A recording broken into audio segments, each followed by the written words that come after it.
Muzimbabwe ukangotuka Advocate Nelson Chamisa chete, political career yako inogona kutanga kutodango kutokuperera. Yamakatirira kudai so ndiyo nyaya version yacho yatinokupai nhau, nyaya dzese dzakasiyana siyana dzinenge dzichiitika munyika yekwedu. Nasi tiri kuona nyaya ya Advocate Nelson Chamisa na award winning journalist Hope Wekwa Chingono iri kuramba ichingokwidza makata. Sekutaka kwandinogara ndakazviita kuti kana muchinge matondiona ndau yakudai so chatiwo chikumbire kuti tangade kungolaika video rineri mobva mashare kuitira kuti tirambe tichikupai dzimwe nhau murambe muchiona zvinenge zvichiitika.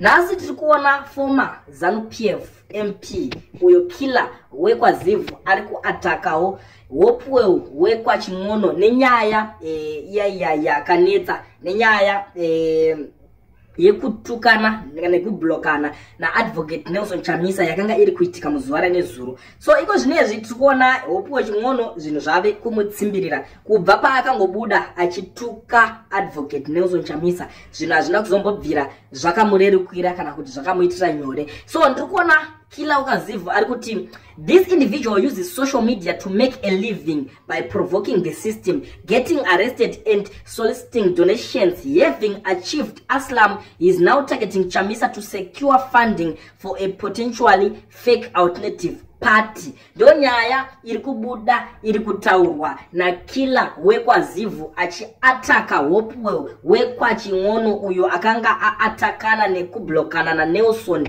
Wekwa Chamisa. Vedu weka zvakaoma. Ndinogara ndakazvitaura zvangu kuti nyaya dzepolitics idzi kana uchida kuti zvinhu zvako zvikufambire azvibatsire kuti uswere uchiatakana nemunhu ari kutorwisawo kuti struggle zvinhu zviende kumberi, nekuti nyaya iri kudiwa sofa maZimbabweans vese vari kuti avachadi chinhu chinonzi ZANU-PF. Saka iwewe ukasvika uchinoataka mumwe munhu ari kuatakawo kuti ZANU-PF ibve, hazvina zvazvinoshanda. Zvinhu zvinotanga kukuomera, vanhu vanotanga shauda. Ndo nyaya ihombe inonyatsoitika. But panapa ndiri kuona umwe ari kubuda ari kuti I do not agree with some of Daddy Hope take on politics, especially around Chamisa. Before some label me Chamisa bootlicker without critical thinking, I also agree that Chamisa has failed to deal with the military complex in Zim politics. But to label Hope a donorpreneur is gutter politics. Him and Chamisa are equally committed. As they are equally committed to change in Zim. I don't know kuti ipapa munenge muchipoona se mashoko ari kubva kune mumwe muZimbabwe panapa wandiri kuona ari kutaura kuti aiwa imimi chibomirai kuataka Nelson Chamisa ndemirai futi kuataka Hope futi Chingono. Inini asi ndine zvakawanda zvandinoona, asi rekedza timbonzwa zvekutaura mamwe maZimbabwe panapa. Mwari kuti my question is what would you have done military means guns. Saka mudhara imimi maidzitadza sei futi mumwe ari kubuda panapa ari kutaurawo zvimwe zvaari kutaura.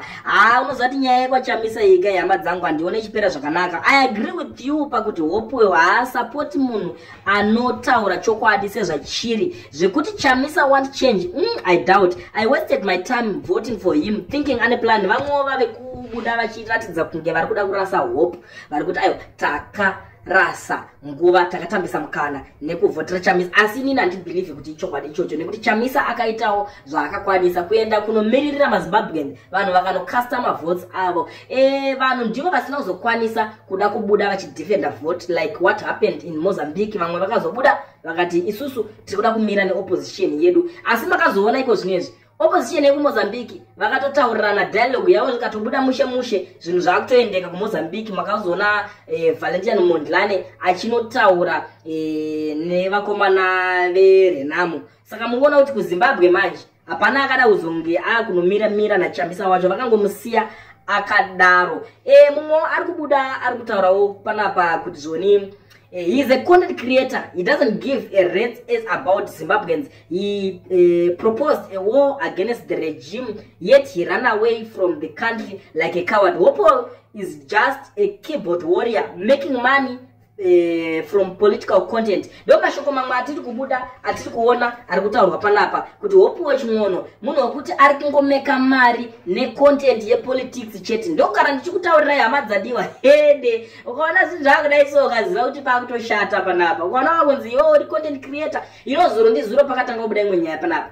Pachinzi Geza is also a content creator, but inini handina kuzvibhiliva zvinhu izvozvo because chinhu chandinoziva, ZANU-PF is not easy to deal with, is not an easy political party to deal with. Kana ukatodhila neZANU-PF iyaya panotoda wakazvipira kuti chero kufa, because ZANU-PF yajaira kushanda ichidzima vanhu, yajaira kushanda ichiuraya. Saka iwewo kana watozvipira kushanda neZANU-PF womeka sure kuti waaredi kufa, kana kuti unoshanda nayo uchitiza kana kuti waaredi kusungwa nayo because vanosunga zveshuwa, kana kuti unonga wakushanda uchitiza because main actor akafa firimu rinobva rapera. Zvizvo zvakakosha kuti vanhu munge muchizviziva sevanhu vese vanoda politics yekuZimbabwe. Main actor akasungwa, ndiani achazoronga maplans acho? Izvozvo futi zvakakosha kuti zvinge zvichizivikanwa. That's why muchiona kuti maplans aChamisa haanzwisisike. It's strategy ambiguity yekuti imimi mukatozvinzwisisa ZANU-PF inotozvinzwisisa mo.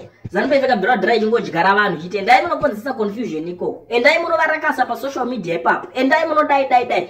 Saka Chamisa ndokubva azvionera kuti alright, vanhu ava vari kungotiitira zvinhu izvozvozvi kuti isusu tizosara tichivhiringidzana. Maizongoona mamwe mapoliticians vedumbu vaibva vazongobudikira vakungoita zvinhu zvemusoro wavo, vakunzi atengesa struggle, atengesa information, akutaura kuti aiwa iko zvinezvi mangwana padoto zvakati. Maiti makatoona ari kutoronga rally yekuti tinoda kuzoita kuita rally yedu musi wakati kana kuti demo. Unosvika ground racho ravada unoitira rakabhukwa richinzi riri kutambuka bhora, kureva kuti information inenge yatobudiswa nemamwe mamero kudhara. Saka tosamaona kuti iye aingoti mamoves ake akati ndoda kuita rally kwakati, aizongoidedzera musi wacho yototi ndoda kuita rally musi wakati, ndatoibhuka izveso. Vanhu vatoenda votonoita seizvozvo nekuti as long as pese paaironga achiti musi wakati toda kuzoita zvakati, aisvika ikoko zvichinzi ground ramuda kuitira rakabhukwa nevanhu vari kutamba bhora.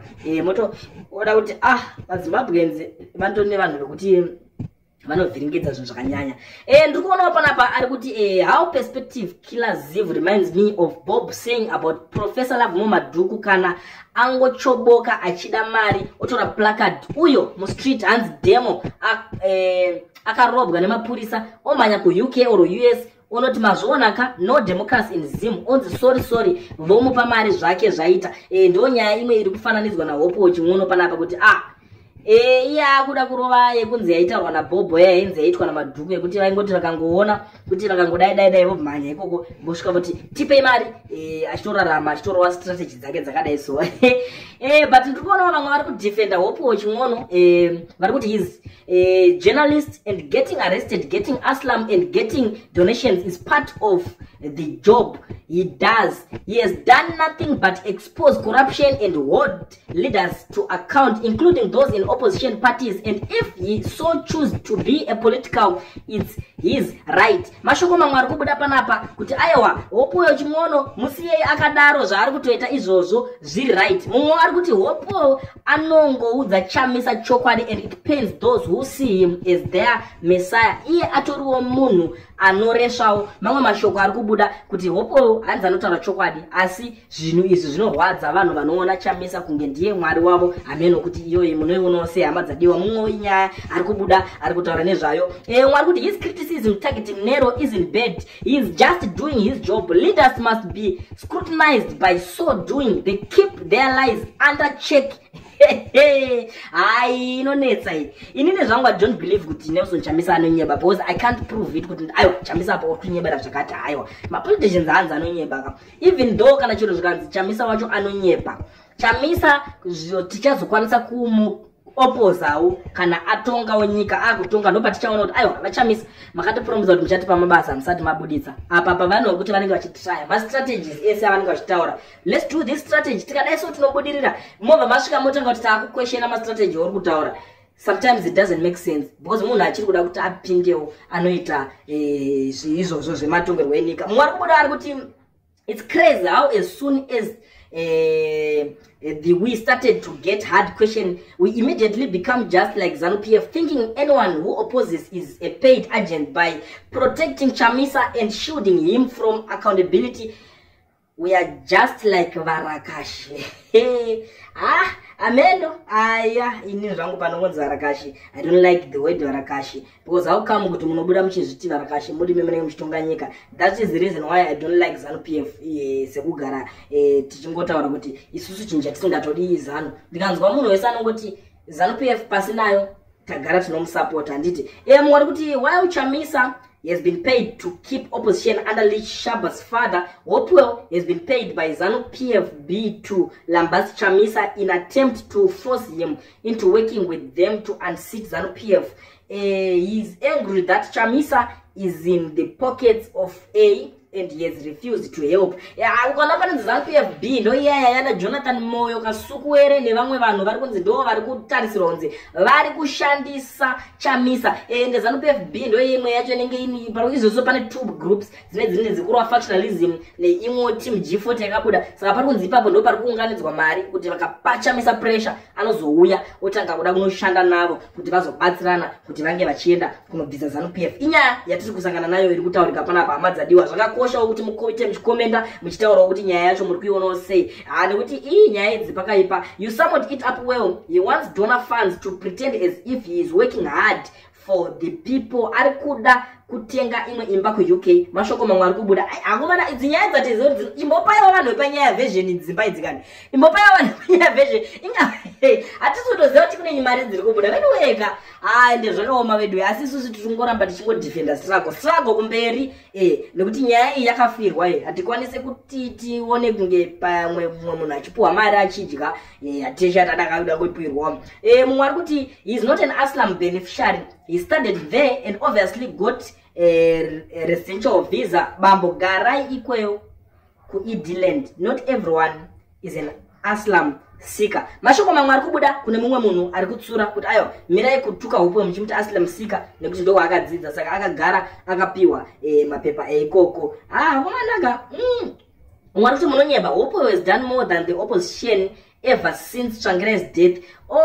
He exposed on the corruption, embezzlement, state capture and all. As a journalist, he did well. Politicians with all that evidence, they failed to act ahead. Pakaipa vedwe. Inini nyaya kunzi ku act yekuti nyaya yekuti ma politician vakafela ku act. Munongoziya nyaya yacho. Zuro ndizuro tanga tina vageza vachitaura nyaya yeku act. Tiri varume ve action. Action is not easy kuti munge dzichiita against ZANU-PF. I don't know how many times tinoudza maZimbabweans zivai kuti Mnangagwa ndinonzwa umwe achiti inini mukangotipa futi ndoenda ndinomurova. Zivai kuti Mnangagwa akainvesta a lot of money in security kuti azvichengetedze. Futi dzese dzamunoona mapurisa ese zvese zvamunoona zvinenge zviri paya imari yakawandiswa yakashandwa. Kune vamwe vanotaurawo nekuti pamwe vakangoona Mnangagwa pavideo saka havana kuzokwanisa kuona kuti anofamba nesecurity yakaita sei. Ukaenda kana pastate house chaipo anotanga vane ruvuno varume vaya uchida kunotaura naye zvisina basa zvinochinja unototanga kutochinja ende ukatomuona achiuya live apa unogona kuzviitira weti chaiyo waenda wakazvipira kuti kuda kuenda kunomukanganisa kana kuti udaenda kunomuuraya. So it's very important for people to always know kuti it's not easy kuti munzi imimi maenda makanokanganisa Hopo maenda makanokanganisa Mnangagwa kana kuti maenda makanomubvisa. Pressure yamunenge muchifunga kuti zviri nyore kuti muchanobvisa. Even dzimwe nyika chaidzo dzinototadza kuti dziende kuda kunomubvisa zvekudaro iye Mnangagwa wacho nekuti anenge atone backup yenyika ana Russia ana China chero America chaiyo haikwanise kuti tiiti akuuya kuda kunopedzerana naye mbune because anenge ane vamwe vanhu dzimwe nyika dzaanodyidzana nadzo dzinenge dzaanenge ane backup. Saka it is very important for people to always remember to always know that kuti hazvisi nyore pamunenge makuda kupa ana Chamisa pressure garai mazivawo kuti zvinhu izvozvo zvinogona kuitika asi hazvisi easy. Umwe ari kuti you are a bunch of idiots. Chamisa got votes and he dumped the people. Now you get angry when Hopo criticizes him. That's why your leaders oppress you and you don't say a word. If he wants to be president and he must be ready to face criticism. Mamwe mashoko aripo zvikunzi Chamisa ngaamirire kufesa criticism kana achida kunge azonzi mutungamiriri aveduwe zvakaoma ameno munera makundudzo kuti muri kuona sei. In any ways chero mazogara Chamisa mutanda weBhaskoro zvimwe zvose ikiti dzemusango hapapere ungatoti ndiye triple C president apa Watchman Nyume akatora mari yepolitical parties finances.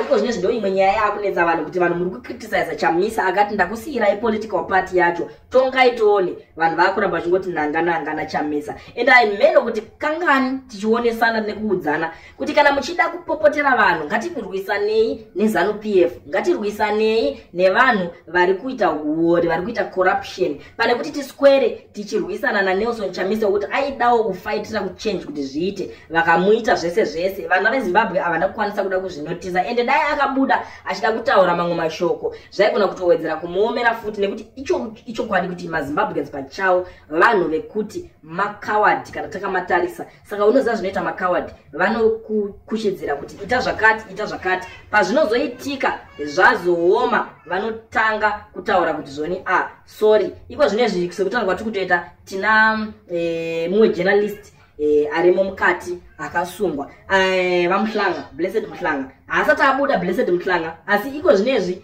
mungoriko muri kungosimbisa vamwe havatokwanisa kana kunyora pastatus yapo chaipo kuti budisai Mhlanga uyo zvanyanya asi munenge muchida kukuchidzira kuti Chamisa azoenda achinokuitira zvinhu zvamuri kutadza kusunungura journalist kuti aikupai nyaya pamazuva ese aya mozoda kukuchidzira kuti Chamisa. Saka nyaya idzodzo dzese dzinenge dzichitaurika hama dzadiwa dzinotinetsei ndosaka vanhu vachizoramba vakamira naadvocate Nelson Chamisa. Muri Zimbabwe sekutaura kwandinozviita kuti yamunenge makateerera ndiyo nyaya version nyaya dzipere tinoswerera tiri pano ende rinotodoka tichingokuudzai nyaya so zvakakosha tell a friend kuti vagare vauya valike panapa bo subscribe toramba tichikupai nyaya dzese dzinenge dzichiitika zvamanje chatova chikumbiro kuti mu like mukomende muchitiudzawo kuti munoionawo sei nyaya yese iri pano yanga ichitaurika iyoyi.